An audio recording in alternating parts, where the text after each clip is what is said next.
So మోషే ద్వారా దేవుడు మానవాళికి ఇచ్చిన ఆజ్ఞలు న్యాయ విధులు. The commandments are judgments that God given to mankind through Moses. So మంచి మెసేజ్ అమ్మా.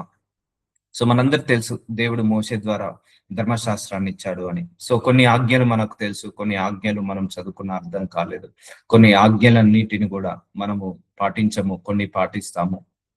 సో చూద్దాం దేవుడు మన కోసం ఏమేమి రాశాడో, ఎన్ని రాశాడో అన్ని కూడా మనం వివరంగా నేర్చుకుంటున్నాము. So it's a very important. మంచి స్టాండర్డ్స్ ఇచ్చాడు. ఎవరు ఈ ఆజ్ఞలు అయితే మనిషి తప్పించి, దేవుడు తప్పించి ఏ మనిషి రాయలేడు. ఈ ఆజ్ఞలు అంత మంచిగా క్లియర్ గా రాసి పెట్టాడు మన గురించి. ఈ ఆజ్ఞలన్నీ కూడా మంచి స్టాండర్డ్ లో లివింగ్ చేయాలని చూపిస్తాయి. ఈ ఆజ్ఞలన్నిటిని కూడా మన మన యొక్క స్టేటస్ ని పెంచుతాయి. అంటే మనము అంటే అంటే చీఫ్ గా ఆలోచించకుండా ఒక హుందాగా బ్రతకడానికి, ఒక మనిషిలాగా బ్రతకడానికి ఈ యొక్క ఆజ్ఞలు చాలా ముఖ్యము. ఈ ఆజ్ఞలు ప్రతి ఒక్క మానవ జాతికి, ఇది ఓన్లీ క్రైస్తవులకనే కాదు, ప్రతి ఒక్క మానవ జాతికి ఇది ఉపయోగపడుతుంది. ఎందుకంటే నిర్గమకాండము 20వ అధ్యాయం 13వ వచనంలో నరహత్య చేయకూడదు. నరహత్య ఓన్లీ క్రైస్తవులే చేయకూడదా? ఇతర మతస్థులు, ఇతర భాషస్థులు, ఇతర కులం వాళ్ళు చేయొచ్చా? లేదు. ప్రతి మానవ జాతి నరహత్య చేయకూడదు. ప్రతి మానవ జాతి వ్యభిచరింపకూడదు. సో వ్యభిచారము, నరహత్య, దొంగలించకూడదు, నీ పొరుగు వాని మీద అబద్ధ సాక్ష్యం పలకకూడదు. చూసారండి, ఈ స్టాండర్డ్స్ అన్ని మనిషిని ఉద్దేశించి దేవుడు రాశాడు, కానీ ఒక మతాన్ని ఉద్దేశించో, ఒక కులాన్ని ఉద్దేశించో, ఒక భాషను ఉద్దేశించో రాయలేదు. ఇప్పుడు మనకు కొన్ని కమెంట్మెంట్స్ ఉంటాయి. ఇప్పుడు నేను అమెరికాకి వెళ్ళాను అనుకోండి, అక్కడ కొన్ని రూల్స్ అండ్ రెగ్యులేషన్స్ ఉంటాయి. ఇప్పుడు నేను అక్కడ నుంచి లండన్కి వెళ్ళాను అనుకోండి, అక్కడ కొన్ని రూల్స్ అండ్ రెగ్యులేషన్స్ ఉంటాయి. ఇండియాలో కొన్ని రూల్స్ అండ్ రెగ్యులేషన్స్ ఉంటాయి. అలాగే ఆస్ట్రేలియాకి వెళ్తే ఒక రూల్స్, అంటే ఒక్కొక్క కంట్రీకి ఒక్కొక్క రూల్స్ అండ్ రెగ్యులేషన్స్ ఉంటాయి. కానీ ఏ కంట్రీ వారికైనా, ఏ భాష వారికైనా, ఏ మతస్థులకైనా, ఏ కులస్థులకైనా, ఏ మానవ జాతి, ప్రతి మానవ జాతికైనా కూడా భూలోకంలో ఇటు మూల నుంచి, ఈస్ట్ వెస్ట్ నార్త్ సౌత్, 4 పక్కల నుంచి ఎవరికైనా కూడా సో ఇగో ఈ కమాండ్మెంట్స్ ని వర్తిస్తాయండి. దేవుడు మనిషిని దృష్టిలో పెట్టుకొని ఈ కమాండ్మెంట్స్ ని రాశాడు. నరహత్య చేయకూడదు. సో దేవుడు నరహత్య చేయడాన్ని ఎంకరేజ్ చేయడు, కానీ ఇప్పుడు నరహత్యలు ఎక్కువ అవుతున్నాయి. వ్యభిచరింపకూడదు, illegal relationship, before marriage or after marriage, God will not entertain such things. So ఇవన్నీ గ్రేటెస్ట్ సిన్. ఒకప్పుడు ఈ ధర్మశాస్త్రము రాకముందుకు మనిషికి పాపం అంటే ఏంటిదో తెలియదు, మనిషికి పాపం అంటే ఏంటిదో తెలియదు, మనిషి ఎలా బ్రతకాలో తెలియదు. ఎవరికి నచ్చినట్టుగా వాళ్ళు బ్రతుకుతున్నారు. వ్యభిచారం చేయాలనుకుంటే చేసేస్తున్నారు, నరహత్య చేయాలనుకుంటే చేసేస్తున్నారు, దొంగతనం చేయాలనుకుంటే చేసేస్తున్నారు, అబద్ధ సాక్ష్యాలు పలకాలంటే పలికేస్తున్నారు. సో దేవుడు వాటన్నిటికీ చెక్ పెట్టడానికి, దేవుడు వాటన్నిటికీ పులి స్టాప్ పెట్టడానికి ఈ కమాండ్మెంట్స్ ని తీసుకొచ్చాడు. ఈ కమాండ్మెంట్స్ రాకముందుకు మనిషికి ఇవి తప్పులని తెలియదు, ఇవి పాపం అని తెలియదు. ఈ కమాండ్మెంట్స్ వచ్చిన తర్వాత మనిషికి అర్థమైంది, ఓహో ఇవి తప్పులు, ఇవి పాపాలు. సో ఇవి చేస్తే నరకానికి వెళ్తారు, ఇవి చేయకపోతే పరలోకానికి వెళ్తారు. ఇలా బ్రతకాలి అని దేవుడు అందరికీ ఒక స్టాండర్డ్స్ ని పెట్టాడు. అందుకే నీ పొరుగు వాని మీద అబద్ధ సాక్ష్యము పలకకూడదు. కానీ ఇప్పుడు ఏంటిదండి, ఎక్కడ చూడు అబద్ధ సాక్ష్యాలే, ఎక్కడ చూడు దొంగతనాలే, ఎక్కడ చూడు వ్యభిచారమే, ఎక్కడ చూడు ఇల్లీగల్ రిలేషన్షిప్, ఎక్కడ చూడు ఇవే నరహత్య. ఒకప్పుడు నరహత్య అంటే ఎక్కడో ఊరికో కొనకో ఒక్క దగ్గర జరిగేదండి. ఇప్పుడు కుటుంబంలోనే జరుగుతున్నాయి. ఈవెన్ ఒక భార్య భర్తను చంపడం, భర్త భార్యను చంపడం. సో నరహత్య, ఇంటి కుటుంబ సభ్యులే విరోధంగా మారుతున్నారు. అన్నదమ్ములు చంపుకోవడం, అక్క చెల్లెళ్ళు చంపుకోవడం, లేకపోతే తల్లిదండ్రులు పిల్లల్ని, లేకపోతే పిల్లల్ని తల్లిదండ్రులు చంపే స్థాయికి వెళ్ళారు. సో చూసారా అండి, ఇవన్నీ చేయకూడదని ముందుగానే దేవుడు చెప్పాడు. నరహత్య చేసేవాళ్ళు నరకానికి, వ్యభిచారం చేసేవాళ్ళు నరకానికి, దొంగతనం చేసేవాళ్ళు నరకానికి. సో దొంగతనం అంటే ఏదో ఒక ₹1 దొంగతనం చేస్తేనే దొంగ అని కాదండి. ₹1 దొంగతనం చేసినా కూడా అది దొంగ కిందికే పడిపోతాము. అర్థమవుతుందా అండి? ఇప్పుడు ఒక కాయిన్ ఉన్నది, ఒక ₹1 కాయిన్ మనది కాదు, అది తీసుకున్నా కూడా నువ్వు దేవుడి దృష్టికి దొంగవవుతావు. అందుకే దొంగతనము అదే అస్సలు మంచిది కాదు. సో వ్యభిచారము అస్సలు మంచిది కాదు, నరహత్య అస్సలు మంచిది కాదు. సో చూద్దాము, నీ పొరుగువాని ఇల్లు ఆశింపకూడదు. సో ఆశించే గుణము దేవుడికి నచ్చదండి. నిర్గమకాండం 20వ అధ్యాయం 17వ వచనం, ఎవరి దగ్గర నుంచి ఏమీ ఆశించకండి. అది దేవుడికి మంచిగా ఉండదు, దేవుడి దృష్టిలో అది మంచిది కాదు. ఇది ఒక ఆజ్ఞ, దేవుడు మనకి ఇచ్చిన ఆజ్ఞ. ఎవరిని ఆశించవు, నీ పొరుగువాని ఇల్లు ఆశింప ఆశింపకూడదు. నీ పొరుగువాని భార్యనైనను, అతని దాసినైనను, అతని దాసినైనను, అతని ఎద్దునైనను, అతని గాడిదనైనను, నీ పొరుగువాని దగ్గు దేనినైనను ఆశింపకూడదు అని చెప్పాను. నీది కాంది ఏది కూడా నువ్వు ఆశించదు. మనమందరం ఆశించాల్సింది దేవుడి దగ్గర నుంచే. మనిషి దగ్గర నుంచి మనం ఎప్పుడు ఏది ఆశించకూడదమ్మా. దేన్ని కూడా ఆశించకూడదు. వాళ్ళ యొక్క ఇప్పుడు భార్యను ఇక్కడ చూడండి, దేవుడు ఎంత క్లియర్ గా రాశాడు. నీ పొరుగువాన్ని భార్యను ఆశించకూడదని పెట్టాడు. కానీ ఈ రోజుల్లో అదే జరుగుతుంది. వాళ్ళకు భార్య ఉండి పెళ్ళయి కూడా ఇతర స్త్రీలను ఆశిస్తున్నారు, ఇతరి భార్యను, ఇతరి భర్తను ఆశిస్తున్నారు. కొంతమంది ల్యాండ్ వాళ్ళు సంపాదించుకున్న ల్యాండ్ కాదు, వాడు బాగా సంపాదించాడు కదా, వాడు కొంత నాకు భాగం ఇస్తే బాగుండు కదా అని ఆశిస్తారు. సో నువ్వు కష్టపడకుండా నువ్వు దేనిది కూడా నువ్వు ఆశించకూడదు. నువ్వు కష్టపడకుండా సంపాదించుకో, కానీ ఎవరిది కూడా నీ కష్టం లేకుండా ఏది కూడా నువ్వు ఆశించకూడదు. కష్టపడకుండా ఏది రాదు. ఒకవేళ వచ్చినా కూడా అది ఎక్కువ రోజులు మన దగ్గర నిలబడదు. అందుకే నువ్వు కష్టపడిన సంపాదించిన సంపాదన నిలబడాలని కోరుకో. సో ఎవరి దగ్గర నుంచి ఏమి ఎక్స్పెక్ట్ చేయకండి. Don't expect. It's not a good character. అది మంచి గుణము కాదు. దేని గురించి విషయంలో, ఏ ఒక్క విషయంలో కూడా దేని గురించి ఆగదు. కొంతమంది అంటారు వాళ్ళు కోట్లు సంపాదిస్తున్నారు కదా, నాకు కొన్ని లక్షలు ఇస్తే ఏమవుతుంది, చనిపోయేటప్పుడు ఏమైనా పట్టుకొని వెళ్తాడా? అవునండి, ఆయన కష్టపడి సంపాదించుకున్నాడు, ఆయన ఏదన్నా చేసుకుంటాడు. సో అలా అడగడం కరెక్ట్ కాదు కదా. రేపు నువ్వే కోట్లు సంపాదించుకున్నావు, నువ్వేమన్నా ఇస్తావా? ఇవ్వవు కదా. చూసారండి, కొంతమంది ఉంటారు వాళ్ళకు అన్ని ల్యాండ్స్ ఉన్నాయి, నాకు ఒక్క ల్యాండ్ ఇస్తే అయిపోతుంది కదా, నా పిల్లలకు కొంత ల్యాండ్ ఇస్తే బాగుండు కదా, వాళ్ళకు అంత ఆస్తులు ఉన్నాయి, నా పిల్లలకు కూడా కొంత ఆస్తి ఇస్తే బాగుండు. సో ఇలాంటి ఎప్పుడు కూడా ఆశించద్దు. దేవుడికి ఇచ్చే గుణము ఇష్టము, కానీ ఆశించే గుణము ఇష్టం ఉండదు. సో మనసులో నుంచి అది తీసేసేయాలి. ఉంటది, ప్రతి మనిషిలో ఆశించే గుణం ఉంటది. ఎందుకంటే మనము ఇతరుల నుంచి ఆశిస్తున్నాము, కానీ మన నుంచి ఎవరైనా ఆశిస్తే మనం ఇస్తామా? అస్సలు ఇవ్వము. సో మరి అక్కడ కరెక్ట్ కానప్పుడు ఇక్కడ ఎందుకు కరెక్ట్ అవుతుంది? అందుకే మన అందరిది కూడా ఇచ్చే గుణంగా ఉండాలి, కానీ ఆశించే గుణం ఉండకూడదు. చూసారండి ఎంత మంచి స్టాండర్డ్స్ పెట్టాడో దేవుడు.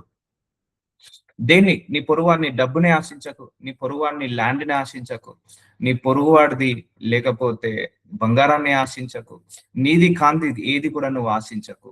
నీది నువ్వు కష్టపడి సంపాదించుకో. దేవుణ్ణి అందుకే అడగాలి దేవుని, అయ్యా నన్నుగా ఆశీర్వదించు ప్రభువా, నేను ఒకరి మీద ఆధారపడకుండా నేనే 10 మందికి సహాయం చేసే స్థాయికి నన్ను ఆశీర్వదించు ప్రభు అన్నప్పుడు ఆ ఆశించే గుణాన్ని తీసేసి దేవుడు నిన్ను ఇచ్చే గుణంగా మారుస్తాడు. మన మనసులో ఎక్కడ కూడా ఆశించే గుణం ఉండద్దమ్మా.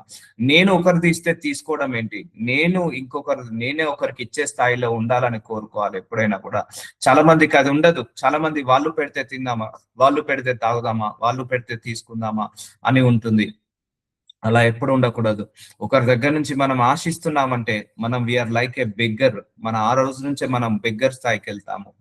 సో ఆశించద్దు ఎవరి దగ్గర నుంచి అని దేవుడి యొక్క కమెంట్మెంట్ చెప్తుంది. ఏది కూడా ఆశించద్దు, దేన్ని కూడా ఆశించద్దు. వాళ్ళ యొక్క బట్టలను, బంగారాన్ని, వస్తువులను, లేకపోతే వాళ్ళ యొక్క నుంచి దేని నుంచి కూడా. అందుకే don't expect anything from anybody in this world except God only. దేవుడి నుంచే నువ్వు ఆశించు, దేవుడి నుంచే నువ్వు కావాలని కోరుకో, ఇంకెవ్వరి నుంచి రావాలని కోరుకోకు. ప్రజలందరూ ఆ ఔరుములు. సో ఇవన్నీ కమెంట్మెంట్స్ నిన్నటి నుంచి నేర్చుకున్నాము. సో ఈ 10 కమెంట్మెంట్స్ దేవుడు ఇచ్చాడు ప్రజలందరూ ఆ ఉరుములు మెరుపులు, ఆ బూరధ్వనియు, ఆ పర్వత ధూమంను చూచి భయపడి తొలగి దూరంగా నిలిచి మోషేతో ఇట్లా నెరిగి, నీవు మాతో మాట్లాడము, మేము విందుము, దేవుడు మాతో మాట్లాడిన మేము చనిపోవద్దుము. సో అక్కడ అందరికీ కూడా ఈ కమెంట్మెంట్స్ ని ఎక్స్ప్లెయిన్ చేశాడు దేవుడు. సో ఆ యొక్క కమెంట్మెంట్స్ ఎక్స్ప్లెయిన్ చేసినప్పుడు వాళ్ళందరికీ భయము పుట్టింది ఈ కమెంట్మెంట్స్ చూసినప్పుడు. అందుకే మోషే, నువ్వే దేవుడితో కాంటాక్ట్ లో ఉండు, నువ్వు దేవుడు ఏది చెప్తే అది మాకు చెప్పు, మేము దేవుడితో కాంటాక్ట్ లో ఉండలేము అని చెప్పారు. అందుకు మోషే, భయపడకుడి, మిమ్మును పరీక్షించుటకును మీరు పాపము చేయకుండానట్లు ఆయన భయము మీకు కలుగునట్టుకును దేవుడు వెంచేసినని ప్రజలతో చెప్పాను. చూసారా అండి, ఈ యొక్క కమెంట్మెంట్స్ దేనికి ఇచ్చాడు దేవుడు? మనల్ని పరీక్షించడానికి. ఇవన్నీ పెట్టాడు, ఈ కమెంట్మెంట్స్ అన్ని పెట్టి పరీక్షిస్తాడు. రేపు నీకు ఆశించే గుణం ఉందో లేదో నిన్ను టెస్ట్ చేస్తాడు. నీ లోపల దొంగతనం అనే గుణం ఉందా లేదా చూస్తాడు, లేకపోతే నీ పొరుగువాడి మీద అబద్ధ సాక్ష్యం చెప్తున్నావా లేదా టెస్ట్ చేస్తాడు. ఇవన్నీ కూడా కమెంట్మెంట్స్ ఎందుకు ఇచ్చాడు? మనల్ని పరీక్షించడానికి, మనము పాపము చేయకుండా భయముగా ఉండడానికి, అంతే కదా అండి. ఇప్పుడు పోలీస్ వాళ్ళు హెల్మెట్ పెట్టుకోకపోతే నీకు 1000 రూపీస్ ఫైన్ అంటారు, లేకపోతే సీట్ బెల్ట్ పెట్టుకోకపోతే నీకు 1000 రూపీస్ ఫైన్ అంటారు. ఇది ఎందుకు? ఇది మనము కష్టపడకుండా, లేకపోతే యాక్సిడెంట్ అయితే మనకు ప్రమాదం రాకుండా, లేకపోతే మనందరికి ఒక స్ట్రిక్ట్ రూల్స్, ఒక డిసిప్లిన్ రావాలని చేశాడు. అలాగే ఈ కమెంట్మెంట్స్ కూడా మనందరికి కూడా ఒక డిసిప్లిన్ ని తీసుకొస్తుందండి. నిజంగా మంచి స్టాండర్డ్స్ అండి, చాలా మంచి స్టాండర్డ్స్. మన స్కూల్లో టీచర్లు ఎవరు చెప్పలేదు, మన పేరెంట్స్ కూడా ఇలాంటి స్టాండర్డ్స్ ఎప్పుడు కూడా చెప్పలేరు. ఈవెన్ అందరూ మనల్ని చెడగొట్టిన వాళ్ళే, అందరూ కూడా మనల్ని నెగిటివ్ ని నూరి పోసిన వాళ్ళే, చెడుని నూరి పోసిన వాళ్ళే. సో ఎక్కడ కూడా ప్రేమ ఉండదు, ఎక్కడ కూడా అభిమానం ఉండదు, ఎక్కడ కూడా నిజం ఉండదు, ఎక్కడ కూడా నిజాయితీ ఉండదు. కానీ ఈ ధర్మశాస్త్రంలో ఉన్న దేవుడిచ్చిన ఆజ్ఞలు పాటిస్తే మనము నీతిమంతులుగా అవుతాము, నిజాయితీ పరులుగా అవుతాము, పరిశుద్ధులుగా అవుతాము, పాపము చేయకుండా ఉండడానికి భయము కలుగులాగా చేస్తుంది. అందుకే ఈ కమెంట్మెంట్స్ అన్ని కూడా మనిషిని పాపంలో పడకుండా ఆపివేస్తుంది. ఈ కమెంట్మెంట్స్ అన్ని కూడా మనిషి ఆ యొక్క ఉచ్చులో, అంటే అపవాది ట్రాప్ లో పడకుండా ఆపివేస్తుంది. సో మనిషి విచ్చలవిడిగా పాపం చేస్తున్నాడు, విచ్చలవిడిగా దోషాలు చేస్తున్నాడు, విచ్చలవిడిగా బ్రతుకుతున్నాడని వాటన్నిటికీ పులి స్టాప్ పెట్టడానికే దేవుడు ఈ ఆజ్ఞలను తీసుకొచ్చాడు. ప్రజలందరూ దూరముగా నిలిచిరి. మోషే దేవుడున్న ఆ గాఢాంధకారమునకు సమీపంగా యెహోవా మోషేతో ఇట్లను, ఇజ్రాయేలీలతో ఇలాగా చెప్పుము, నేను ఆకాశం నుండి మీతో మాట్లాడి తినండి, మీరు గ్రహించితిరి. మీరు నన్ను కొలుచుచు వెండి దేవతలను, బంగారు దేవతలను చేసుకొనకూడదు. చూసారా అండి, ఒక రూపాన్ని దేవుడు చేసుకోకని చెప్పాడు. ఇది గొప్ప ఆజ్ఞ, మొట్టమొదటి ఆజ్ఞ, మనందరికీ కూడా వర్తించాల్సిన ఆజ్ఞ. వెండి దేవతలను అంటే వెండితోటి నువ్వు దేవతలను చేసుకోవద్దు, ఒక రూపాన్ని చేసుకోవద్దు, బంగారం తోటి దేవతలను చేసుకోకూడదు. కానీ ఇవన్నీ వచ్చాయా లేదా? సో నన్ను కొలుచుచు నన్నే కొలవాలి. నేను ఒక సందర్భంలో చెప్పాను, మనం దేవుణ్ణి తప్పించి ఎవరిని ప్రేమించకూడదు అతిగా, మనం దేవుని తప్పించి ఎవరిని నమ్మకూడదు అతిగా, మనము దేవుణ్ణి తప్పించి ఎవరిని సేవించకూడదు, ఎవరికి సాగిల పడకూడదు, ఎవరిని పొగడకూడదు. గుర్తుపెట్టుకోండి. సో మనం దేవుణ్ణే పొగడాలి, దేవుణ్ణే ఆరాధించాలి, దేవుణ్ణే స్తుతించాలి, దేవుడికే సాగిల పడాలి, దేవుడికే మొక్కాలి. మన దేవుడు all in one God. So అంతేకాని నువ్వు ఒక రూపాన్ని చేసుకొని ఆ రూపాన్ని దేవుళ్లాగా మొక్కొద్దు. అందుకే నీకు ధనాపేక్ష ఉందా, అయితే నువ్వు ధనాపేక్షను మొక్కుతున్నట్టు ఆ ధనాపేక్ష కూడా నువ్వు తీసేసుకోవాలి. అందుకే నీ మనస్సు, నీ ఆలోచన, నీ తలంపులు, నీ ఉద్దేశాలు అన్ని కూడా దేవుడితో నిండుకోవాలి. సో నువ్వు ఏ రూపాన్ని కూడా నువ్వు చేసుకోవద్దు. ఆకాశంలో ఎగిరే పక్షుల రూపం కావచ్చు, భూమి మీద పాకే పురుగుల రూపం కావచ్చు, లేకపోతే సముద్రంలో ఉన్న జలరాశుల రూపాన్ని, కాబట్టి దేనితో చేసుకోవద్దు. ఒక చెక్క బొమ్మతో చేసుకోవద్దు, ఒక మట్టితో చేసుకోవద్దు, ఒక రాయితో చేసుకోవద్దు, ఈవెన్ వెండితో బంగారంతో కూడా చేసుకోనకూడదు. మంటి బలిపీఠము నా కొరకు చేసి, ఒక మట్టితోటి బలిపీఠము నా కొరకు చేసి దాని మీద మీ దహన బలులను, సమాధాన బలులను, గొర్రెలను, నీ ఎద్దులను అర్పింపవలెను. సో ఆ కాలంలో దేవుడు ఇలాంటి కమెంట్మెంట్స్ పెట్టాడు. ఒకేలా మీరు నాకు బలులను అర్పించాలి అనే కమెంట్మెంట్స్ పెట్టాడు. కానీ యేసయ్య మరణం ద్వారా ఈ కమెంట్మెంట్స్ కూడా క్యాన్సల్ చేయడం జరిగింది. నేను నా నామమును జ్ఞాపకార్థంగా ఉంచుచు ప్రతి స్థలంలో నీ వద్దకు వచ్చి నిన్ను ఆశీర్వదించేదను. చూసారండి, ఈ కమెంట్మెంట్స్ నువ్వు పాటిస్తే నువ్వు ఏ పని చేసినా కూడా ఆశీర్వదించబడతావు. దేవుడు మన నుంచి కోరుకునేది ఒక్కటే, నీ 100 కోట్ల ఆఫరింగో, నీ 1000 కోట్ల ఆఫరింగో, నువ్వు బంగారమో వెండియో ఇది కోరుకోవట్లేదు. ఆయన ఇచ్చిన శాసనాలు, కట్టడాలన్నిటినీ ఫాలో కావాలని కోరుకుంటున్నాడు. ఆయన మాటను వినాలని కోరుకుంటున్నాడు. ఆయన మాట సారుగా, ఆయన వాక్యానుసారంగా నడవాలని కోరుకుంటున్నాడు. ప్రతి స్థలంలో నీ వద్దకు వచ్చి నిన్ను ఆశీర్వదించేదను. సో చూసారా, ఆయన ప్రతి స్థలంలో మన దగ్గరకు వచ్చి ఆశీర్వదిస్తాడు. ఎప్పుడు ఈ కమెంట్మెంట్స్ అన్నిటికీ విలువ ఇచ్చినప్పుడు. సో దీంట్లో ఇప్పుడు ఇన్ని కమెంట్మెంట్స్ చెప్పాడు కదా, ఒక్క కమెంట్మెంట్స్ మిస్ అయినా కూడా ధర్మశాస్త్రం మొత్తం కొట్టేసినట్టే. అందుకే మనిషి ఇన్ని కమెంట్మెంట్స్ ని పాటించలేకపోతున్నాడు అని తెలిసి దేవుడే దిగి రావడం జరిగింది కొట్టివేయడానికి. నీవు నాకు రాళ్లతో బలిపీఠము చేయనప్పుడు మలిచిన రాళ్లతో దాన్ని కట్టకూడదు, దాన్ని నీ పనిముట్టు తగిలినిచ్చిన ఎడల అది అపవిత్రమగును. సో నువ్వు రాళ్లతో ఒకవేళ బలిపీఠం కడితేనట పనిముట్టుతో కాకుండా మలిచిన రాళ్లతో దాన్ని కట్టకూడదట, అపవిత్రమవుతుందట. మరియు నా బలిపీఠము మీద నీ దిగంబరత్వము కనబడక ఉండునట్లు మెట్ల మీదుగా దానిని ఎక్కకూడదు. అంటే సో చూద్దాము అలాంటి కమిట్మెంట్స్ ఇచ్చాడు. ఇప్పుడు నిర్గమకాండము 21వ అధ్యాయము 1వ వచనంలో నీవు వారికి నియమింపవలసిన న్యాయ విధులు ఏవనగా, ఎందుకంటే ఇప్పుడు ఆ బలిపీఠాలు లేవు, ఇప్పుడు ఆ దహన బలులు లేవు. సో ఇప్పుడు మనం పాటించాల్సిందల్లా నరహత్య చేయకూడదు, వ్యభిచరింపకూడదు, దొంగతనం చేయకూడదు, అబద్ధ సాక్ష్యము చెప్పకూడదు, పొరుగువాడిది ఆశించకూడదు, విగ్రహారాధన చేయకూడదు. సో ఈ కమిట్మెంట్స్ ని మనము పాటించాలి. సో నీవు హెబ్రోడైన దాసుని కొనిన ఎడల వాడు 6 సంవత్సరములు దాసుడై ఉండి 7వ సంవత్సరాన ఏమి ఇయ్యకయ్య నిన్ను విడిచి స్వతంత్రుడగును. సో ఒకవేళ దాసుడు ఉన్నాడు అనుకోండి, 6 సంవత్సరాలు నువ్వు వాడిని దాసులాగా ఉంచుకొని 7వ సంవత్సరము ఏమి ఇయ్యకనే వాడిని స్వతంత్రుడుగా చేయాలి. వాడు ఒంటిగా వచ్చిన ఎడల ఒంటిగానే వెళ్ళవచ్చును. ఓకేనా? ఎవరైనా ఇప్పుడు అంటే ఈ కాన్సెప్ట్స్ లేవు, కానీ ఒకప్పుడు దాసులను ఇంట్లో ఉంచుకునే వాళ్ళు, పని వాళ్ళను ఒక 1 year కి, 2 years కి, 3 years కి, 5 years కి, 10 years కి అలా పని వాళ్ళను ఉంచుకునేవాడు. సో ఒకవేళ అలా పని వాళ్ళు మీ ఇంట్లో ఎవరైనా ఉంటే వాడు ఒంటిగా వచ్చిన ఎడల ఒంటిగానే వెళ్ళవచ్చును. వానికి భార్య ఉండిన ఎడల వాని భార్య వానితో కూడా వెళ్ళవచ్చును. ఒకవేళ వాడు భార్యతో వస్తే భార్యతోటి కూడా వెళ్ళాలి, పిల్లలు వస్తే పిల్లలతోటి కూడా వెళ్ళాలి. ఒకప్పుడు యజమానులు ఇలా తీసుకొచ్చుకునే వాళ్ళు పనులను, 1 year నా దగ్గర పనిచేయి దాసుడిలాగా, వాళ్ళకు అష్ట కష్టాలు పెట్టేవాళ్ళు, వాళ్ళకి అన్ని పనులు వాళ్ళే చెప్పేవాళ్ళు. ఇంటి పని, వంట పని, లేకపోతే ఏమన్నా పశువులు ఉంటే ఆ పశువులను క్లీన్ చేయడము, ఇవన్నీ కూడా చేసేవాళ్ళు. అలా దాసులుగా ఉంచుకునే వాళ్ళు, దాసునిగా ఉంచుకునే వాళ్ళు. సో నిన్న కమెంట్మెంట్స్ లో ఇంకొక కమెంట్మెంట్ దేవుడు చెప్పాడు, ఏంటిది? విశ్రాంతి దినము, అది కూడా పాటించమని చెప్పాడు. గుర్తుంచుకోండి అన్ని కమెంట్మెంట్స్ కూడా, ఏది కూడా మర్చిపోవద్దు.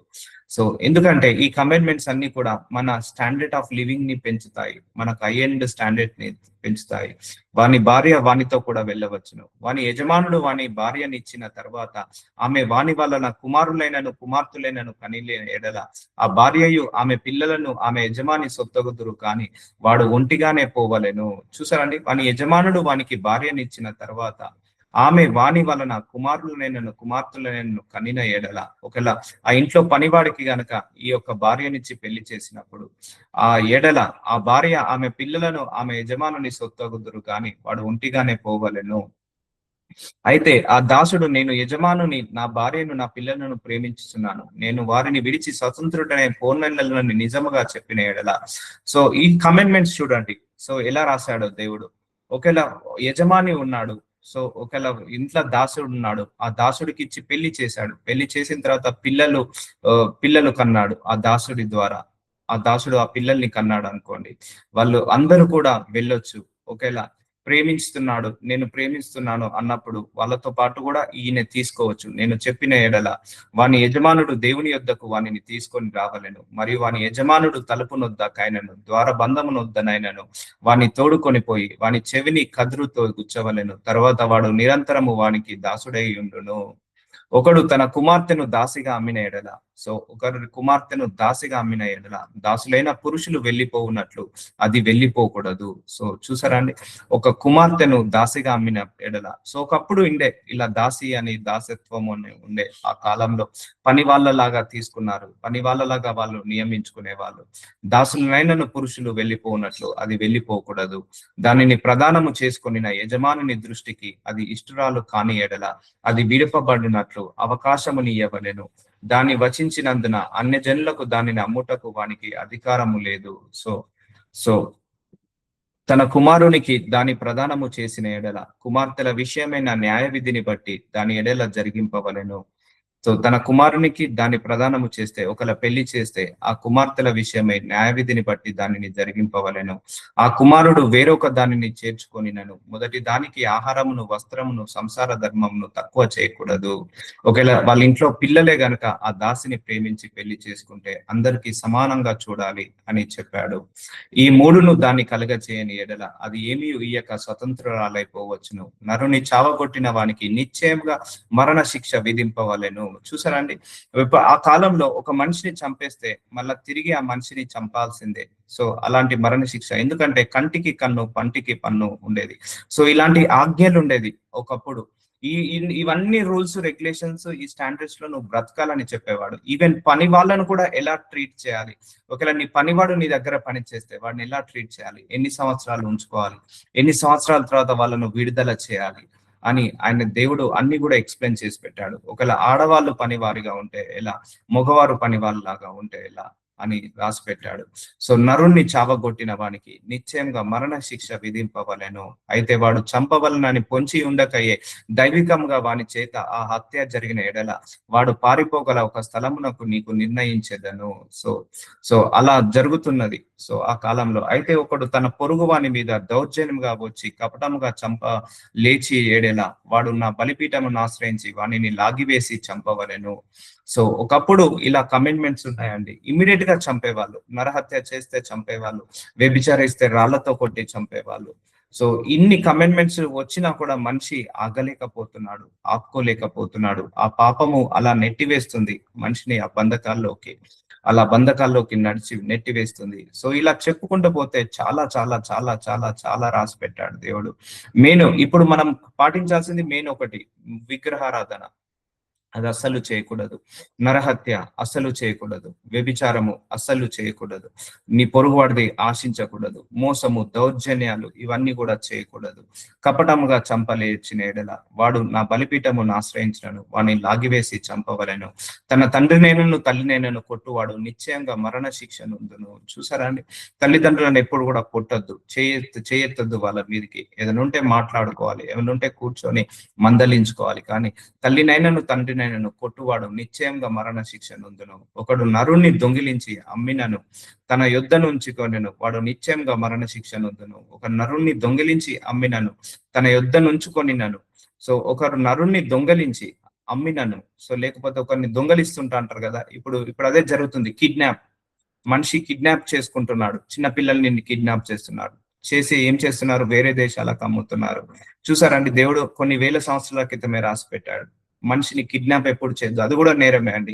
సో చాలా మంది చిన్న పిల్లల్ని ఎత్తుకపోతున్నారు, ఆడపిల్లల్ని ఎత్తుకపోతున్నారు, దొంగలిస్తున్నారు. నరుణ్ణి దొంగలించద్దు, నరహత్య చేయకూడదు, నరుణ్ణి కూడా దొంగలించద్దు. ఇప్పుడు కొంచెం మంచి ఎంగు వచ్చిన ఆడపిల్లల్ని ఎత్తుకపోయి వేరే దేశాలకు అమ్ముతున్నారు, చిన్న పిల్లల్ని కూడా కిడ్నాప్ చేసి వేరే దేశాలకు అమ్ముతున్నారు. సో వీళ్ళందరూ కూడా నరకానికి వెళ్తారు. ఇది చాలా పాపం అండి, చాలా ఘోరమైన పాపము. ఒక నరుణ్ణి దొంగలించడం, ఒక నరుణ్ణి హత్య చేయడం, ఒక నరుణ్ణి మోసం చేయడం. అర్థమవుతుందా అండి? మనందరము మనిషిలాగా పుట్టాము. ఒక మనిషి ఇంకో మనిషిని మోసం చేస్తే పాపము, ఒక మనిషి మీద దౌర్జన్యం చేస్తే పాపము, ఒక మనిషి ఇంకో మనిషిని అమ్మి వేస్తే పాపము, ఒక మనిషి ఇంకో మనిషిని చంపివేస్తే పాపము. సో ఇవన్నీ కూడా మరణ శిక్ష నందును. వీళ్ళందరూ కూడా నరకానికి వెళ్తారు. అందుకే నేను చాలా సందర్భాలు చెప్పాను, డోంట్ హేట్ ఎనీబడి, ఎవరిని ద్వేషించకండి. సో మనిషిని ద్వేషించుకునే అధికారం దేవుడు మనకి ఇవ్వలేదు. ఎవరిని గురించి కూడా నెగిటివ్ గా మాట్లాడకండి. ఈ మనిషిని ఇంకో మనిషి గురించి నెగిటివ్ గా మాట్లాడే అధికారం ఇవ్వలేదు. ఎవరిని కూడా హింసించకండి, ఎవరిని కూడా. ఇప్పుడు అవే జరుగుతున్నాయా లేదా? ఒక మనిషి ఇంకో మనిషిని ద్వేషిస్తున్నాడు. ఒకప్పుడు పగలు అంటే ఎక్కడో ఆ ఊరికి ఈ ఊరికి పగలు ఉండేది. సో లేకపోతే ఆ దేశానికో ఈ దేశానికో పగలు ఉండేది. కానీ ఇప్పుడు పగలన్నీ ఇంట్లోనే ఉన్నాయి. ఇంటి కుటుంబ సభ్యులే పగలు, తల్లిదండ్రులు పిల్లలు పగ, పిల్లలకు తల్లిదండ్రుల మీద పగ, భార్య భర్త మీద పగ, భర్త భార్య మీద పగ. ఇవన్నీ కూడా జరుగుతున్నాయి. ఇప్పుడు అర్థమవుతుందండి, మనందరం మనుషులమే. ఒక మనిషి ఇంకో మనిషిని కిడ్నాప్ చేయకూడదు. ఒక మనిషి ఇంకో మనిషిని ద్వేషించకూడదు. ఒక మనిషి ఇంకో మనిషిని నరహత్య చేయకూడదు. ఒక మనిషి ఇంకో మనిషితో వ్యభిచారం చేయకూడదు. ఒక మనిషి ఇంకో మనిషి నుంచి ఏది కూడా ఎక్స్పెక్ట్ చేయకూడదు. సో ఇవి ఆజ్ఞలు మనకిచ్చాడు దేవుడు. సో మనం ఎక్స్పెక్ట్ చేయాల్సిందల్లా దేవుడి దగ్గర నుంచే. సో ఇప్పుడు దొంగిలించి అమ్మినను, సో దొంగిలించుతున్నారు, మనిషిని కిడ్నాప్ చేస్తే వాడు నిశ్చయంగా ఏమవుతాడట, మరణ శిక్ష నొందుకుంటాడట. తన తండ్రి అయినను తల్లినైనను శపించువాడు నిశ్చయంగా మరణ శిక్ష నొందును. శపించద్దమ్మా, తల్లిదండ్రులను ఎప్పుడు కూడా శపించద్దు. అండ్ తల్లిదండ్రులు కూడా పిల్లల్ని ఎప్పుడు శపించకూడదు. ఇది గుర్తు పెట్టుకోవాలి. ఇవన్నీ కూడా దేవుడు లెక్కలోకి రాసుకుంటాడు, ఇవన్నీ లెక్కలోకి తీసుకొస్తాడు. తల్లిదండ్రులు పిల్లల్ని శపించకూడదు, పిల్లలు తల్లిదండ్రులను శపించకూడదు. ఒకప్పుడు పిల్లలు తల్లిదండ్రులను శపించేవాళ్ళు, ఇప్పుడు తల్లిదండ్రులు కూడా పిల్లల్ని శపించడం మొదలు పెడుతున్నారు. సో నిశ్చయంగా మరణ శిక్ష నొందుదును. సో ఇవన్నీ కూడా జాగ్రత్తగా పాటించుకోవాలి. మనుషుడు పోట్లాడుచుండగా ఒకడు తన పొరుగు వాణిని రాతినైనను పిడికిటితోనైనను గుద్దుట వలన వాడు చావక మంచం మీద పడి ఉండి. ఒకవేళ మనుషులు కొట్లాడుకుంటున్నారు, చూస్తున్నారు కదా, ఒక మనిషి ఇంకో మనిషితో ఫైటింగ్ చేయకూడదు, ఒక మనిషి ఇంకో మనిషిని మోసం చేయకూడదు, ఒక మనిషి ఇంకో మనిషిని కిడ్నాప్ చేయకూడదు, ఒక మనిషి ఇంకో మనిషిని దొంగలించకూడదు, ఒక మనిషి ఇంకో మనిషిని ద్వేషించకూడదు, ఒక మనిషి ఇంకో మనిషిని చంపకూడదు. చూసారా, ఇవన్నీ కూడా కమెంట్మెంట్స్ పెట్టాడు. ఇప్పుడు ఏమవుతుంది, పోట్లాడుతున్నారు. ఇప్పుడు ఇద్దరు మనుషులు పోట్లాడుకున్నప్పుడు తన పొరుగు వాణ్ణిని రాతితోనైనను పిడికితోనైనా గుద్దుట వలన వాడు చావక మంచం మీద పడి ఉండి, ఒకవేళ కొట్టాడు, ఒక మనిషి కొట్టుకున్నారు ఇద్దరు, వాడికి దెబ్బ తగిలింది, వాడు చావలేదు కానీ చచ్చేంత పడి ఉండి తర్వాత లేచి తన చేతికర్రతో బయటికి వెళ్లి తిరుగుచుండిన ఎడల వాని కొట్టిన వానికి శిక్ష విధింపబడదు గాని అతడు పని చేయలేని కాలమునకు తగిన సొమ్ము ఇచ్చి వాడు అతనికి పూర్తిగా బాగు చేయింపవలెను. చూసారా అండి, ఒకవేళ మనిషి ఇద్దరు కొట్టుకున్నప్పుడు ఒకరికి చెయ్యో కాలో ఇరిగింది, కానీ వాడు బాగు అయ్యే వరకు, ఆ చెయ్యి కాలు బాగు అయ్యేంత వరకు వాడు ఏం చేయాలి, వాడు యొక్క ఖర్చులను భరించాలి. ఇప్పుడు అదే జరుగుతుంది కదా, ఇప్పుడు బైక్ మీదనో కార్ మీదనో వెళ్తున్నప్పుడు ఒకరికి యాక్సిడెంట్ అయింది, ఒక కార్ అతను వెళ్ళి బైక్ అతన్ని గుద్దాడు అనుకోండి, ఇప్పుడు ఏం చేస్తారు, అది తీసుకొని వెళ్ళి హాస్పిటల్కి వెళ్ళి వాళ్ళ ఖర్చులన్నీ కూడా భరించాలి. అది రూలు. ఇప్పుడు వాళ్ళకు కాలు ఇరిగినా ఆ కాలుకు సంబంధించిన ఖర్చులు, చెయ్యి ఇరిగినా చేతికి సంబంధించిన ఖర్చులు, ఇంకేమైనా సీరియస్ ఇంజ్యూర్స్ అయితే వాళ్ళకి కావాల్సిన స్కానింగ్ రిపోర్ట్స్ ఖర్చులు, లేకపోతే హెల్త్ రిపోర్ట్ ఖర్చులు అన్ని కూడా, ఆ ఖర్చులన్నీ కూడా వాళ్ళే భరించాలి ఎవరైతే యాక్సిడెంట్ చేస్తారో. అంతేకాని నువ్వు నాకు యాక్సిడెంట్ చేసావు కదా, అయితే నువ్వు కూడా బైక్ మీద వెళ్ళు, నేను కూడా నిన్ను యాక్సిడెంట్ చేస్తా, అలా అనకూడదు. సో అర్థమవుతుందా అండి? సో ఒకవేళ తెలుసో తెలియకనో ఇద్దరు మనుషులు కొట్టుకున్నప్పుడు ఒకరికి గాయం అయితే ఆ గాయము తగ్గేంత వరకు ఏం చేయాలి, వాళ్ళు ఆ గాయానికి సంబంధించిన ఖర్చులన్నీ కూడా వాళ్ళు భరించాలి. ఈ రూల్ ఇప్పుడు కూడా ఉంది. ఇప్పుడు ఒక కారులో వెళ్తున్న వ్యక్తి బైక్ మీద డాష్ చేశాడు, లేకపోతే నడుచుకుంటా వ్యక్తిని డాష్ చేశాడు, ఒకవేళ కాలో చేయో ఇరిగింది అనుకోండి, వాళ్ళు ఏం చేయాలి, ఆ కాళ్ళు నయమైనంత వరకు వాళ్ళ హాస్పిటల్ ఖర్చులు, వాళ్ళ మెడిసిన్ ఖర్చులు అన్ని కూడా భరించాలి. సో ఈ కాలంలో కూడా ఈ ఆజ్ఞ ఇలాగే ఉంది. అంతేకాని నువ్వు నన్ను యాక్సిడెంట్ చేసావు కదా, నువ్వు కూడా రోడ్డు మీద నిలబడి నిన్ను యాక్సిడెంట్ చేస్తా అని అనకూడదు. చూసారా అండి? సో ఇవన్నీ కూడా మనకు రాసి పెట్టాడు దేవుడు. సో ఎంత క్లియర్ గా రాసి పెట్టాడు చూడండి, ఎంత క్రిస్టల్ గా రాసి పెట్టాడు అంటే, చిన్న పాయింట్ టు పాయింట్ ఒక్క లాజిక్ కూడా దేవుడు మిస్ కాలేదు. ఇది మనుషులు రాయలేరు ఈ యొక్క ధర్మశాస్త్రాన్ని, దేవుడు తప్పించి ఇంకెవ్వరు కూడా ఇన్ని స్టాండర్డ్స్ పెట్టలేరు. ఒకడు తన దాసుడనైనను, అంటే మన దగ్గర ఎవరైనా పని చేస్తే దాసి అయినను, అంటే ఆడవారైనా మగవారైనా చచ్చినట్లు కర్రతో కొట్టిన ఎడల అతడు నిశ్చయంగా ప్రతిదండన నొందును. చూసారా, ఒకప్పుడు ఉండేది, నేను కూడా నా చిన్నప్పుడు చూశాను, కొంతమంది పనికి తెచ్చుకునే పిల్లల్ని తెచ్చుకునే వాళ్ళు సరిగా పని చేయకపోతే కట్టెలతోటి కొట్టేవాళ్ళు చిన్న పిల్లల్ని. సో వాళ్ళకు నిశ్చయంగా ప్రతిదండన నొందును. సో అలా కొట్టిన వాళ్ళకు తిరిగి మళ్ళీ కొడతారు. అందుకే ఇప్పుడు ఏముంది, 18 సంవత్సరాల లోపు పిల్లల్ని ఎప్పుడు కూడా నువ్వు పనిలోకి పెట్టుకోకూడదని ఒక రూల్ వచ్చేసింది. ఇవన్నిటి వల్ల అయితే వాడు 1-2 దినములు బ్రతికిన ఆ ప్రతిదండన అతడు పొందడు, అతని సొమ్మే కదా. నరులు పోట్లాడుచుండగా గర్భవతి అయిన స్త్రీకి దెబ్బ తగిలి, సో ఒకళ్ళ నరులు పోట్లాడుతున్నారు, ఇద్దరు మగవాళ్ళు పోరాడుతున్నారు, ఒకళ్ళ గర్భవతి అయిన స్త్రీకి దెబ్బ తగిలి ఆమెకు గర్భపాతమే కాక మరి ఏ హానియు రాని ఎడల హాని చేసిన వాడు ఆ స్త్రీ పెనిమిటి వాని మీద మోపిన నష్టమును అచ్చుకొనవలెను, న్యాయాధిపతులు తీర్మానించినట్లు దాన్ని చెల్లింపవలెను. ఒకవేళ ఇద్దరు కొట్టుకుంటున్నప్పుడు ఒక గర్భవతి అయిన స్త్రీ మధ్యలో వచ్చింది అనుకోండి, ఆ గొడవలలో ఆ గర్భము పోయింది అనుకోండి, దానికి కావాల్సిన న్యాయాధిపతుల దగ్గరికి వెళ్ళి దానికి కావాల్సిన మనీని పే చేయమని చెప్పేవాళ్ళట. సో ఇలా ధర్మశాస్త్ర గ్రంథంలో చాలా ఆజ్ఞలు మనందరికీ వచ్చాయి. సో ఇవన్నీ కూడా పాటించే వాళ్ళ నిజంగా అంటే కొంతమంది పాటించే వాళ్ళు, కొంతమంది పాటించలేకపోయే వాళ్ళు, కొంతమంది ఇదన్నీ కూడా అందుకే ఇప్పుడు కోర్టు కేసులలో ఇవన్నీ జరుగుతుంటాయి. కోర్టు కేసులో, పోలీస్ కేసులలో ఇవన్నీ కూడా ఇప్పుడు జరుగుతున్నాయి. సో న్యాయాధిపతులు తీర్పు చూసినట్లు దాన్ని చెల్లింపవలను, అంటే ఒక అమౌంట్ వాళ్ళు ఫిక్స్ చేస్తారు. ఓకే, నీ వల్ల ఈ గర్భము పోయింది కాబట్టి నువ్వు ఈ బిడ్డకు నష్టపరిహారము ఇన్ని వేలు చెల్లించాలి, లేకపోతే ఇన్ని రూపాయలు చెల్లించాలి అని న్యాయాధిపతులు డిసైడ్ చేసేవాళ్ళు. ఇప్పుడు కూడా అలాగే ఉంటుందండి, పోలీసులో కానీ లేకపోతే కోర్టు కేసులో కానీ, లేకపోతే నువ్వు ఈ నష్టం నీ వల్ల జరిగింది కాబట్టి నష్టపరిహారం అంటారు కదా, నష్టపరిహారం ఎవరికి మన వల్ల ఏమైనా నష్టం జరిగితే డబ్బు రూపంలో ఆ నష్టపరిహారాన్ని చెల్లించాలి అని ఆ కాలం నుంచే ఉంది, అన్ని దేశాల్లో ఉంది ఇది. హాని కలిగిన ఎడల నీవు ప్రాణమునకు ప్రాణము, కంటికి కన్ను, పంటికి పళ్ళు, చేతికి చెయ్యి, కాలికి కాలు, వాతకు వాత, గాయమునకు గాయం, దెబ్బకు దెబ్బయు నియమింపవలెను. చూసారా అండి? ఒకవేళ చెయ్యి ఇరిగిపోతే మళ్ళా వీళ్ళ చెయ్యి ఇరగొట్టడం, లేకపోతే ప్రాణము పోతే మళ్ళీ ప్రాణం తీయడం, ఒకవేళ కొట్టుకున్నప్పుడు పన్ను ఇరిగాయా వీళ్ళ పన్ను ఇరగొట్టడం, లేకపోతే కన్నుకు పోయిందా కన్ను ఇరగొట్టడం. సో వాళ్ళకు ఏ ఇంజూర్ అయితే ఆ ఇంజూర్ వీళ్ళకి కావాలి. కాలికి కాలు, ఎందుకంటే ఇవన్నీ కంట్రోల్ చేయడానికే, మనిషిని కంట్రోల్ చేయడానికే. ఇప్పుడు అంతే కదా అండి, అమ్మో ఇప్పుడు ఒకరిని చంపితే నేను క్రిమినల్ అయిపోతాను, నా మీద పోలీస్ కేసు వస్తుందని అందరూ చంపకుండా ఆపివేస్తారు. అమ్మో ఒకరికి కాళ్ళు ఇరుగుతే నా వల్ల మళ్ళా నా కాళ్ళు ఇరుగుతాయి అని ఆపివేయడం జరుగుతుంది. లేకపోతే నువ్వు ఎన్ని తప్పులు చేసినా, ఎన్ని పాపాలు చేసినా నీకే శిక్ష లేదనుకోండి, అందరూ కూడా తప్పులు, పొరపాట్లు, పాపాలు, దోషాలు అనేకంగా చేస్తారు. అలా శిక్షలు అలా ఆపడానికే ఇవన్నీ కూడా, మనిషి ఇంకో మనిషిని నష్టపరచకుండా ఆపడానికే ఈ కమెంట్మెంట్స్. లేకపోతే ఒకరిని తొందరపడి చాలా మంది ఎంత కొడతారు, ఆ కొట్టినప్పుడు వాడు చెయ్యి ఇరుగుతుంది, అప్పుడు ఏం చేసేవారు, మళ్ళా వీడి చెయ్యి ఇరగొట్టేవాళ్ళు ఆ కాలంలో. లేకపోతే ఎవరినన్నా ద్వేషిస్తే, ఎవరినన్నా వ్యభిచారం చేస్తే పట్టుబడ్డారు అనుకోండి, రాళ్లతో కొట్టేవాళ్ళు. ఎందుకంటే మళ్ళీ ఆ వ్యభిచారం ఇంకొకరు చేయకూడదని. ఇవన్నీ కూడా ఆపడానికే. ఏదో దేవుడు మనిషిని ద్వేషిస్తున్నాడు, మనిషిని హింసిస్తున్నాడు, మనిషిని కష్టపెడుతున్నాడు అని కాదు. ఈ ఆజ్ఞలన్నీ కూడా మనిషి యొక్క దుర్మార్గత్వాన్ని ఆపడానికే, దుష్టత్వాన్ని ఆపడానికే.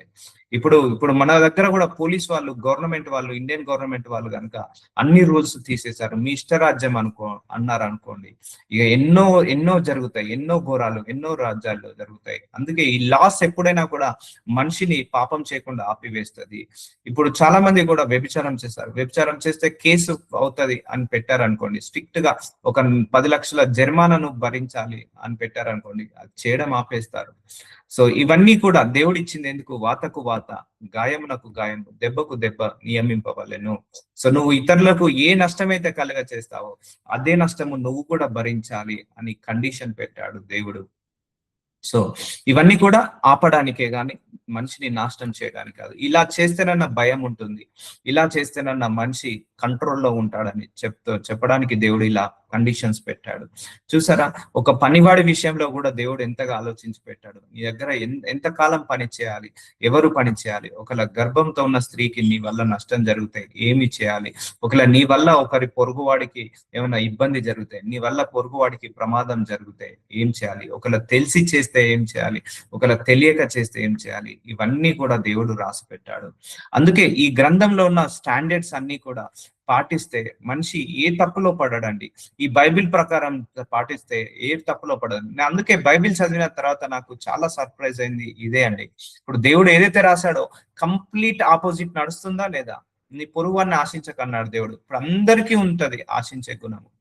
సో నువ్వు నరహత్య చేయొద్దు అంటాడు. ఇప్పుడు అందరూ ఇంటి కుటుంబ సభ్యులే నరహత్య చేసుకుంటున్నారు, అబద్ధ సాక్ష్యం చెప్పకూడదు, డబ్బు కోసము గడ్డి తినేస్తున్నారు. సో ఇంకోటి వ్యభిచారం చేయకూడదు, ఇదైతే విచ్చలవిడిగా పెరిగిపోయింది, ఇది కామన్ అయిపోయింది. సో ఇలా చెప్పుకుంటూ పోతే బైబిల్లో ఏదైతే రాసి పెట్టాడో దానికి క్వైట్ ఆపోజిట్ గా నడుస్తుంది. అంటే వాళ్ళందరూ కూడా అపవాది చెరలో ఉన్నట్టు, ఒక మనిషి ఇంకో మనిషిని కొట్టుకుంటున్నాడు, తిట్టుకుంటున్నాడు, దౌర్జన్యం చేస్తున్నాడు, మోసం చేస్తున్నాడు. సో ఒక మనిషి ఇంకో మనిషిని ఎప్పుడు మోసం చేద్దామా, మహాపాపము. ఒక మనిషి ఇంకో మనిషిని కిడ్నాప్ చేయద్దు, మహాపాపము. ఒక మనిషిని ఇంకో మనిషిని ఎప్పుడు కూడా చీట్ చేయద్దు, మహాపాపము. ఒక మనిషి ఇంకో మనిషిని ఎప్పుడు కూడా ద్వేషించద్దు, మహాపాపము. సో ఇవన్నీ కూడా పాపాలు పెరిగిపోతున్నాయి. మళ్ళా టైంకి ఏమంటాడు, నేను ఏ పాపం చేయట్లేదు, నేనే దోషం చేయట్లేదు అని మనిషి చెప్తున్నాడు. సో అది కరెక్ట్ కాదు. గాయమునకు గాయము, దెబ్బకు దెబ్బ నీవెంపలు. ఒకడు తన దాసుని కన్నైనను తన దాసి కన్నైనను పోగొట్టినేట్లా ఆ కంటి హానిని బట్టి వారు స్వతంత్రునిగా పోనీయవలెను.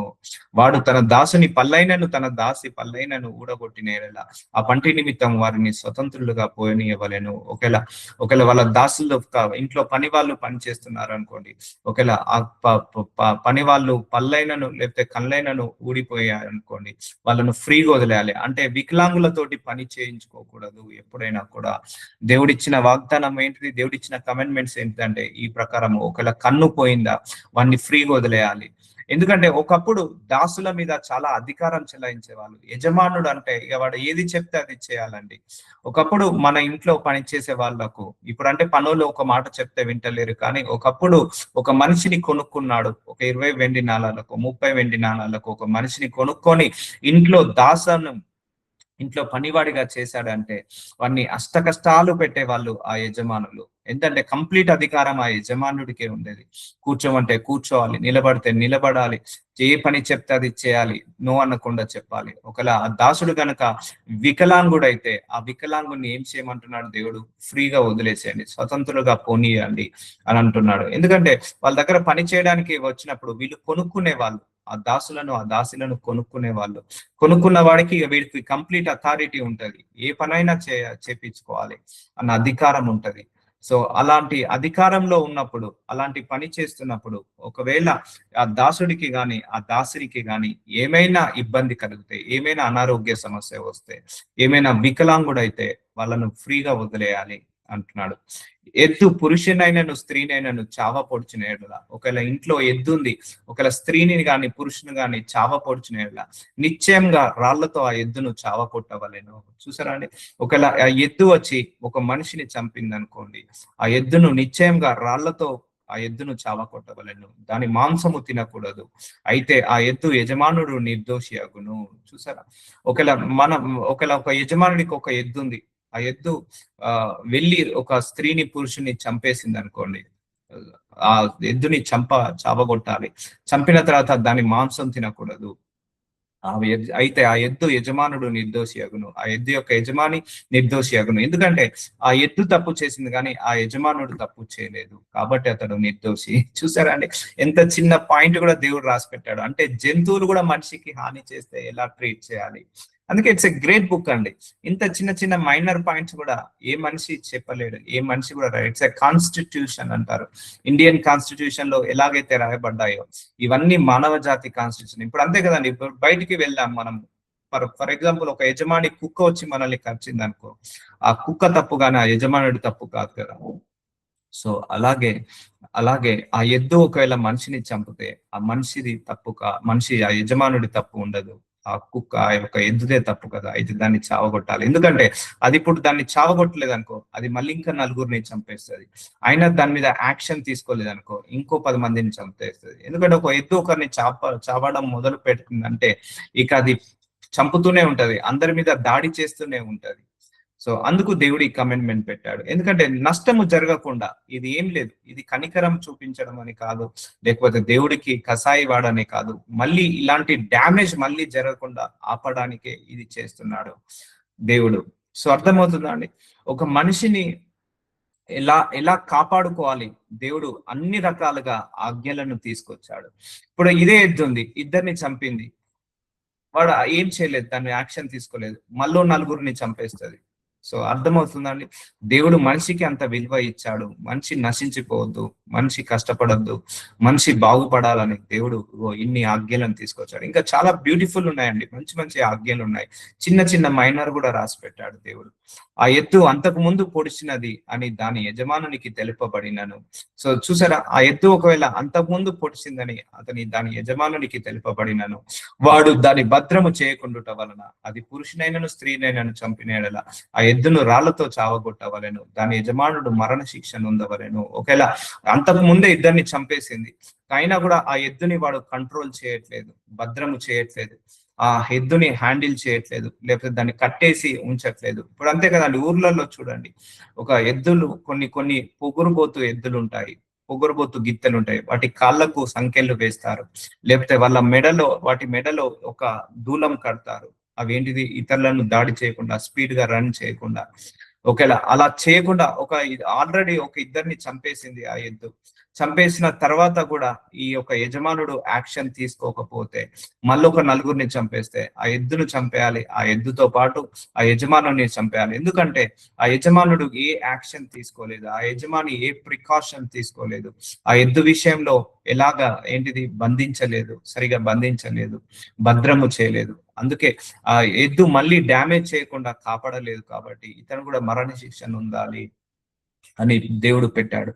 ఒకవేళ ఒకవేళ ఎద్దు ఫస్ట్ టైం చేస్తే పర్లేదు, కానీ మరి అదే పని చేస్తుంటే ఆ యజమానుడు కూడా అందులో పాలు ఉంటుంది. ఇప్పుడు మన పిల్లలే ఉన్నారు, ఒక తప్పు చేశారనుకోండి, మనము ఆపాలి. ఆపలేదంటే వాడు రెండో తప్పు చేస్తాడు. ఆపకపోతే రెండో తప్పులు కాస్త 4 తప్పులు చేస్తాడు. 4 తప్పులు కాస్త 10 తప్పులుగా చేస్తాడు. సో ఇవన్నీ ఇప్పుడు మనకు అవసరం లేదు, కానీ ఒకసారి స్మరించుకుంటున్నా దేవుడు ఏమేమి రాశాడు, ఎలా రాశాడు, ఎంత క్లియర్ గా క్రిస్టల్ గా రాశాడు. ఇవన్నీ ఒకప్పుడు ఇలా పాటించేవాళ్ళు, ఇప్పుడు ఇవన్నీ కూడా పాటించలేకపోతున్నాము. సో ఇవన్నీ కూడా దేవుడు ముందుగానే మనందరి భవిష్యత్ ఏంటిదో గ్రహించి రాసి పెట్టాడు. ఇప్పుడు వాక్యం నిజంగా చదవట్లేదు, ఎవరు కూడా వాక్యము సరిగా చదవట్లేదు, చదివిన అర్థం చేసుకోలేకపోతున్నారు. కాబట్టి ఎవరు ఇష్టారాజ్యంగా వాళ్ళు బ్రతికేస్తున్నారు. సో ఇవి కూడా పాటించవచ్చు. ఇప్పుడు పాటించడంలో తప్పేముందండి? ఇవన్నీ కూడా ఇప్పుడు పాటించవచ్చు. ఇప్పుడు కూడా కొంతమందికి జంతువులు ఉంటాయి, వాటిని అవి కూడా కొంతమంది రోడ్డు మీదకి వెళ్ళి కరుస్తుంటా ఉంటాయి, మురుగుతుంటా ఉంటాయి, లేకపోతే చంపుతుంటా ఉంటాయి, ఎన్నో ఉంటా ఉంటాయి. ఆ యజమానుడు కంట్రోల్ చేయాలి ఏదైనా కూడా. వారి పరిక్రయ ధనము నియమింపబడిన ఎడల వానికి నియమింపబడిన అన్నిటి ప్రకారము తన ప్రాణ విమోచన నిమిత్తము ధనము చెల్లింపబడెను. సో అలా ఒకవేళ ప్రాణము పోయిందంటే ప్రాణాన్ని తీసుకురాలేము. ప్రాణం పోయింది కాబట్టి వాడికి ఎంతో కొంత ధనాన్ని చెల్లించాలి అని దేవుడు కండిషన్ పెట్టాడు. అది కుమారుణ్ణి పొడిచినాను, కుమార్తెలను పొడిచినాను, ఈ విధి చొప్పున అతడు చేయవలను. అంటే ఎవరిని పొడిచినా, ఆడవారిని పొడిచినా, మగవారిని పొడిచినా కూడా ఎంతో కొంత నష్టపరిహారము ఆ యజమానుడు దయచేయాలి. ఆ ఎద్దు దాసినైనను పొడిచినలా, ఒకవేళ ఆ ఎద్దు గనక పరాయి వాళ్ళను కాకుండా తన ఇంట్లో ఉన్న దాసులు పని వాళ్ళను పొడిచినలా వారి యజమానికి 30 తులముల వెండి చెల్లింపవలెను. సో ఆ యజమాని 30 తులముల వెండిని చెల్లించాలి ఆ ఇంట్లో పనోళ్లను ఏమైనా పొడిస్తే, మరియు ఆ ఎద్దును రాళ్లతో చావకొట్టవలెను. చూసారా అండి, ఆ ఎద్దు కూడా అలా డిసిప్లిన్ పెడుతున్నాడు దేవుడు. సో అందుకే చాలా మంది ఊర్లలో చూడండి ట్రైనింగ్ ఇస్తారు వాళ్ళు ఇంకోరిని పొడవకుండా. అందుకే ఆ కొమ్ములను విరిచేస్తారు, ఆ మెడకు దూలం కడతారు, ఆ యొక్క ఎద్దు ఇతరులను హాని చేయకుండా ఇవన్నీ చేస్తారు. ఒకవేళ ఇంట్లో పనోళ్ళను గనక అది ఏమైనా డ్యామేజ్ చేస్తే, ఏమైనా ఇబ్బంది పెడితే 30 తులాల వెండి చెల్లించాలని పెట్టాడు దేవుడు. ఆ ఎద్దును రాళ్లతో చావకొట్టవలెను, ఎందుకంటే మళ్ళీ అలాంటివి చేయకూడదని. సో ఒకప్పుడు ఇలా ఉండేదండి, ఆజ్ఞలన్నీ కూడా రాళ్లతో కొట్టడమే. ఒక మనిషి నరహత్య చేశాడా, వాడిని రాళ్లతో కొట్టడమే. ఒక ఎద్దు మనిషిని చంపాడా, రాళ్లతో కొట్టడమే. ఒక మనిషి వ్యభిచారం చేశాడు, పట్టుబడ్డాడా, రాళ్లతో కొట్టడమే. సో ఇలాంటి ఆజ్ఞల వల్ల దేవుడు మనిషిని ఆపాలని కోరుకున్నాడు, కానీ మనిషిని ఏదో ద్వేషించాలనో, మనిషిని ఏదో పగబట్టాలనో కాదు. ఎందుకంటే ఈ కండిషన్స్ వల్ల మనిషి పాపం చేయకుండా ఉంటాయి. ఇప్పుడు కొన్ని కంట్రీస్కి వెళ్ళండి, దుబాయ్, కొన్ని కంట్రీస్ లో, సౌరవ్ కంట్రీస్, అరేబియన్ కంట్రీస్ లో చూడండి, వాళ్ళ దగ్గర జీరో రేట్ ఆఫ్ అడల్టరీ ఉంటది. వాళ్ళ దగ్గర జీరో రేట్ ఆఫ్ రేప్ ఉంటది. సో ఆడవాళ్ళ మీద అత్యాచారం చేయరు. ఒకవేళ చేస్తే ఇమ్మీడియట్ గా షూట్ చేస్తారు వాళ్ళను, ఇమ్మీడియట్ గా షూట్ చేస్తారు. అందుకే లేడీస్ కి చాలా సేఫ్ ఉంటది కొన్ని కంట్రీస్ లలో లేడీస్ కి సేఫ్ ఉండదు. సో కొన్ని కంట్రీస్ లో లేడీస్ మీద చెయ్యేస్తే, లేకపోతే అక్రమ సంబంధాలు పెట్టుకుంటే ఇమ్మీడియట్ గా షూట్ చేస్తారు, వాళ్ళని చంపివేస్తారు. దానివల్ల క్రైమ్ రేట్ ఏమైంది, 0 అయిపోయింది. సో అర్థమవుతుందా అండి? సో ఈ స్ట్రిక్ట్ రూల్స్ అన్ని కూడా క్రైమ్ రేట్ తగ్గించడానికే. ఇప్పుడు కొన్ని కంట్రీస్ లో అలాంటి రూల్స్ ఏమి ఉండవు, ఫ్రీ ఉంటది. సో అందుకే వాళ్ళ క్రైమ్ రేట్ ఎక్కువగా ఉంటుంది, చంపుకుంటారు, పొడుస్తారు. కొన్ని కంట్రీస్లలో ఒక మనిషిని చంపేస్తే యావజ్జీవ కారాగార శిక్ష వేస్తారు. లేకపోతే ఆడవాళ్ళను చూసినా కూడా కొన్ని దేశాలలో కాల్చివేస్తారు. ఆడవాళ్ళను ఏంటిది బలాత్కారం చేసిన, అత్యాచారం చేసిన ఇమ్మీడియట్ గా తల మీద గన్ను పెట్టి on fire on they spot లో షూట్ చేస్తారు. అందుకే వాళ్ళు కొన్ని కంట్రీస్ లో ఆడవాళ్ళ జోలికి పోవాలంటే కష్టం, వాళ్ళు భయపడతారు. ఎందుకు ఈ రూల్స్ ఎందుకు వచ్చాయి? క్రైమ్ ని ఆపడానికే. దేవుడు కూడా ఇవన్నీ ఎందుకు పెట్టాడు? క్రైమ్ ని ఆపడానికే, పాపాన్ని ఆపడానికే, కానీ ఏదో మనిషి మీద పగబట్టాలని కాదు. ఇవన్నీ ఎందుకు చెప్తున్నా అంటే, సో ఒక్కొక్కటి కూడా మనం స్మరించుకుందాం. బైబిల్ గ్రంథంలో దేవుడు ఎన్ని రాసి పెట్టాడు. ఒకడు గోతి మీద కప్పు తీయుట వలన, లేక ఒకడు గొయ్యి తవ్వి దానిని కప్పు వేయుట వలన దానిలో ఎద్దైనను గాడిదైనను పడిన. కొంతమంది ఇప్పుడు గోతులు తవ్వుతుంటా అంటారు, ఆ పడిన గోతుల్లో రోడ్డు మీద గోతులు తవ్వినప్పుడు కొన్ని జంతువులు పడవచ్చు, లేకపోతే మనిషి కూడా పడవచ్చు. ఇప్పుడు మనం కూడా కొన్ని చూసాము, ఒక బోరు బావి తవ్వినప్పుడు ఆ బోరు బావిలో మనిషి పడిపోయాడు, ఒక చిన్న పిల్లాడు ఆడుకుంటూ పడిపోయాడు. సో అలాంటివి కూడా ఇప్పుడు కూడా మనం చూస్తున్నాము. లేకపోతే రోడ్డు మీద మున్సిపాలిటీ వాళ్ళు గొయ్యి తవ్వినప్పుడు తెలియకుండా బైకోలు వెళ్ళి అందులో పడడం, లేకపోతే నడుచుకుంటూ వెళ్ళి పడడం, లేకపోతే ఒక బస్సు పడడం, ఇవన్నీ కూడా ఆ గొయ్యి తవ్వడం వల్ల వచ్చినది. ఒకడు గోతి మీద కప్పు తీయుట వలన, అంటే ఒక గొయ్యి ఉంది, ఆ గొయ్యి మీద ఇప్పుడు ఉంటాయి కదా మ్యాన్ హోల్స్ ఉంటాయి. సో డ్రైనేజ్ వాటి మీద మ్యాన్ హోల్స్ తీసి కొంతమంది అది అలాగే వదిలేస్తారు. గొయ్యి తవ్వి దానిని కప్పుకోకపోవటం వలన దానిలో ఎద్దైనను గాడిదైనను పడిన ఎడల ఆ గోతి కామందుల ఆ నష్టమును అచ్చుకొనవలెను. చూసారా, ఆ గోతి మీద ఎవరైతే తీస్తారో అందులో గెద్దు గాని లేకపోతే జంతువు గాని పడి చనిపోతే వాళ్ళే, ఎవరైతే తీసారో వాళ్ళు దానికి మనీ పే చేయాలి. వాటి యజమానికి సొమ్ము ఇవ్వవలెను, చచ్చినది వాని దగును. సో ఆ యజమాని యొక్క ఆ యజమానిది ఎవరైతే ఆ యజమాని ఉంటాడో ఆ యజమానికి ఆ డబ్బులు ఇవ్వాలి. ఒకవేళ చచ్చినది వాళ్ళు తీసుకుంటారు, చనిపోయిన దాన్ని ఎద్దుని తీసుకుంటారు. సో అలా దేవుడు కమెండ్మెంట్ పెట్టాడు. Let us continue tomorrow. నజరుడైన ఇదిగో తండ్రి, ధర్మశాస్త్రంలో మోషే ద్వారా మా అందరికి ఇచ్చిన ఆజ్ఞలు, శాసనాలు, కట్టడాలన్నీ కూడా మాకు క్లియర్ గా చూపిస్తున్నందుకు వందనాలు. ఎస్ మై లార్డ్, ఇవన్నీ మనిషి పాపాన్ని ఆపడానికి, మనిషి పాపంలో పడకుండా విచ్చలవిడిగా తిరగకుండా ఉండడానికి ఇన్ని ఆజ్ఞలను మీరు తీసుకొచ్చారు నాయన. సో ఇవన్నీ కూడా అయ్యా మీరు ఎంతో కష్టపడి, ఎంతో శ్రమపడి రాసిన ఈ ధర్మశాస్త్రము ఇప్పుడు ఎవరు కూడా పాటించట్లేదు, ఎవరు కూడా దానిని చదవట్లేదు నాయన. అందుకే ఒక్కసారి స్మరించుకోవడానికి, ఈ ధర్మశాస్త్ర గ్రంథంలో మీరేమి రాశారో స్మరించుకోవడానికి మా అందరికీ కూడా ఒక అవకాశాన్ని దయచేసినందుకు మీకే మహిమ కలుగును కాక. ఆమేన్.